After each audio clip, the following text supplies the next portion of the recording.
You ask Tiger to solve. This deals with linear equations with one unknown.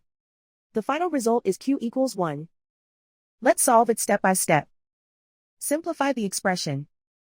Group like terms. Simplify the arithmetic. Group all constants on the right side of the equation. Subtract 3 from both sides. Simplify the arithmetic.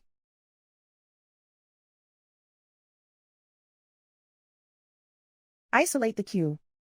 Divide both sides by -3.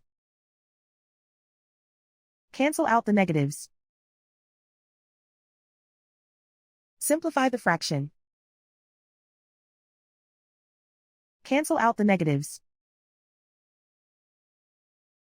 Simplify the fraction. And so the final result is q equals 1.